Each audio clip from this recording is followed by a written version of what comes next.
Pennsylvania boasts more miles of rivers and streams than almost any other state. Chances are you live near one that may also serve as your local water source.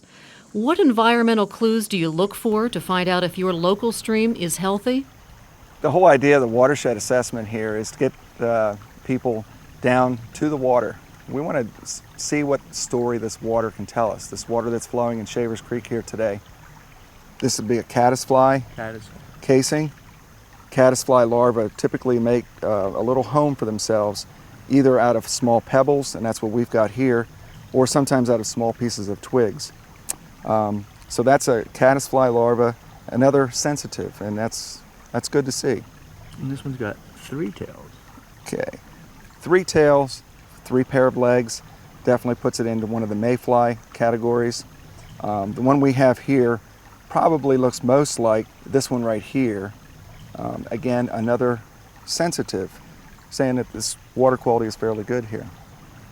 This little flat guy kind of looks like, I don't know, maybe a fingernail off somebody's pinky or something. It's just a kind of an oval shape, very flat. And comparing him to on the chart here, he's known as a water penny, cling tightly to the rocks, and fairly easy to identify him. Water quality must be very high in order to find these kind of insects in this stream. Let's see if we can correlate that with some water tests that we could do on the stream. Not all streams provide a healthy environment for aquatic life. In some parts of Pennsylvania, acid mine drainage lowers the stream water to 4.5 on the pH scale. This acid water will not support life. Fish eggs, amphibians, and invertebrates don't survive. How does Shavers Creek measure up? What I'm going to do is get a water sample here out of the Shavers Creek. In this water sample bottle, we'll fill it and rinse it once or twice. And then I'll take my final water sample here, which I'll use then to run a water test. This test just calls for me to fill this tube to the line. So I've got a known quantity of water sample.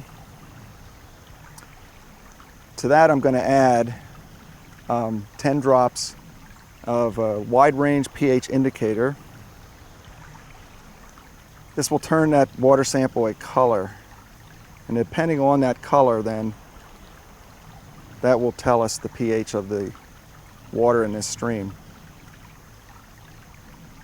Having placed the water sample now in the colorimeter, I'm comparing the color of our sample to the various color panes on the colorimeter here, and it's obviously between a 7.0 and an 8.0 on the scale, and so I would estimate the pH here of the water to be 7.5, very close to neutral, and a very, very acceptable pH for stream water. That's a pH that I'm happy to see in this stream. Up here, the stream is saying I'm okay. I'm still healthy. I've got all that's necessary to support life. I'm low on pollutants, and just look around where I'm at right here. I'm protected by a forest. So I'm not being overheated by the sun. The banks are relatively vegetated, protected. So I'm in a good situation here.